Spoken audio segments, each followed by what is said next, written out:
Hello students आज video को समस्त स्वागत।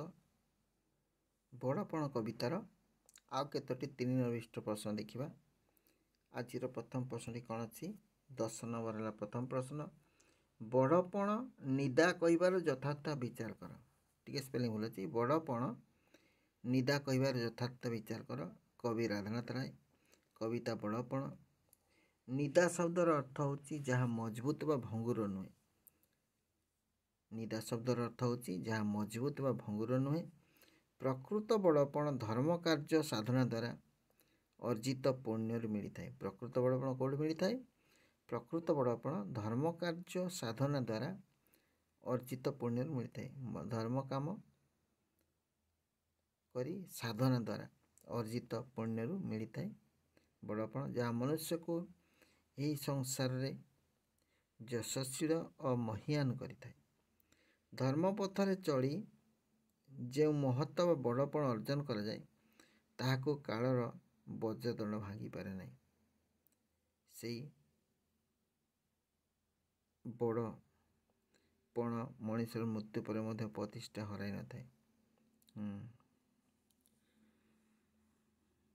तेणु कवि बड़पण को निदा कहवा यथार्थ अटे। नेक्स्ट देखिए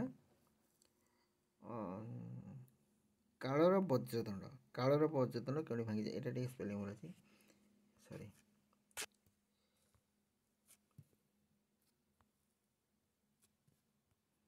ये भूल अच्छी। कालर वज्रदंड क्यों भांगी जाए? कवि राधानाथ राय। कविता बड़पण। प्रकृत में बड़पण मनुष्य तार धर्म साधना ही पाई पारि थाए। प्रकृत में बड़पण मनुष्य तार धर्म साधना ही पाई पारि थाए।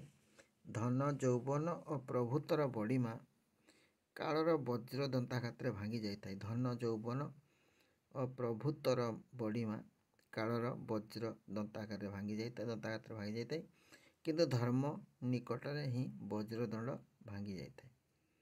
धर्म निकट में वज्रदंड भांगी जाए। नेक्स्ट देखिए 12 नंबर प्रश्न कहार कठिन झिंका झिंकी निस्तार पाई हुशियार होगा कवि कहते। कवि राधानाथ राय। कविता बड़पण। मनुष्य संसार रे बास करे। संसार मायारे मनुष्य प्रलुब्ध होई मायार आकर्षण बढ़ी चली थाए। मायार आकर्षण बढ़िले कालर जंत्रणा सहय करने को पड़ी थाए। तेणु कालर कठिन झिंका झिंकी निस्तार पाई हुशियार होगा कवि कहते। 12 वाला 13 नंबर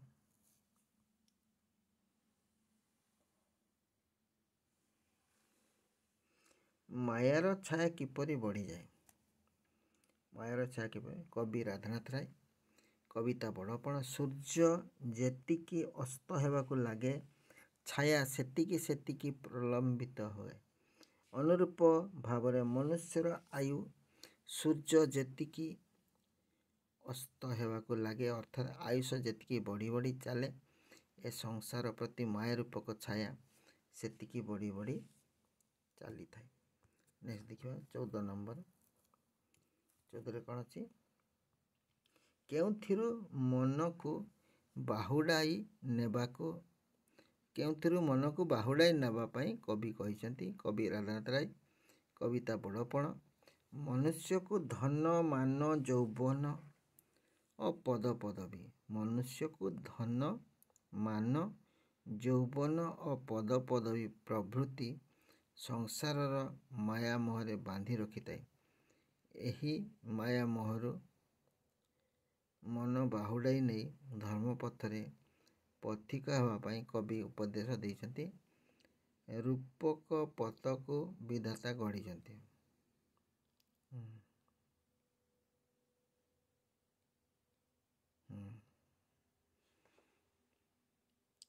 कौन? धर्म रूपक पथ को विधाता गढ़ी ताहा द्वारा मनुष्य यही संसार को गढ़िया समर्थ हेब।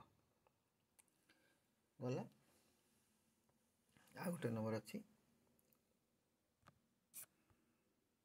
15 नंबर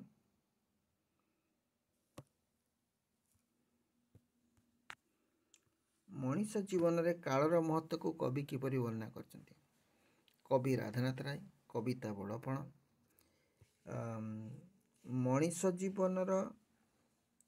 ମଣିଷ ଜୀବନରେ କାଳର ଅପ୍ରତିହତ ଉପସ୍ଥିତିକୁ କବି ସୁନ୍ଦର ଭାବରେ ବର୍ଣ୍ଣନା କରିଛନ୍ତି। କାଳ ହେଉଛି ବଡ଼ କ୍ରୂର ଓ ଅବିଶ୍ୱାସୀ। ସେ ଯେକୌଣସି ମୁହୂର୍ତ୍ତରେ ଆସି ପହଞ୍ଚି ଯାଇପାରେ। ଦୁର୍ଲଙ୍ଘନୀୟ ତାର ରାଜୁତି, ସର୍ବସ୍ଥିତିରେ ସେ ବିଦ୍ୟମାନ। ପୁନଶ୍ଚ ଯେଉଁମାନେ କାଳ ଦୂରରେ ରହିଛି ବୋଲି ହସୁଥାନ୍ତି, କାଳ ସେମାନଙ୍କ ପଛରେ ହସିକରି ଲୁଚି ରହିଥାଏ। ସେ ବଜ୍ରଦାନ୍ତରେ ତାକୁ ଚୂର୍ଣ୍ଣ ବିଚୂର୍ଣ୍ଣ କରିଦିଏ। ତେଣୁ ତାକୁ ବିଶ୍ୱାସକୁ ନେଇ କାର୍ଯ୍ୟ କଲେ ଧର୍ମ ବଳରେ ବଡ଼ପଣ ହାସଲ କରିବେ। ସେଇ ବଡ଼ପଣ ପାଖରେ ତାର ବଜ୍ରଦାନ୍ତ କାମ କରେ ନାହିଁ। ତା ପାଖରେ କାଳ ପରାସ୍ତ ହୋଇଯାଏ। ସେହିଭଳି ବ୍ୟକ୍ତି ମରି ମଧ୍ୟ ଅମର ହୋଇଥାଏ। ଓକେ, ଆଜିର ଭିଡ଼ିଓକୁ ଏଇଠି ରଖିବା। ଯଦି ଭିଡ଼ିଓଟି ଭଲ ଲାଗିଲା ଲାଇକ୍ଟେ କରିବ, ସାଙ୍ଗସାଥି ସେୟାର କରିବ। ଆଉ ଏହିପରି ଭିଡ଼ିଓ ଦେଖିବାକୁ ଚାହୁଁଥିଲେ ଚ୍ୟାନେଲକୁ ସବସ୍କ୍ରାଇବ୍ କରିବ, ବେଲ୍ ଆଇକନ୍ରେ କ୍ଲିକ୍ କରିବ।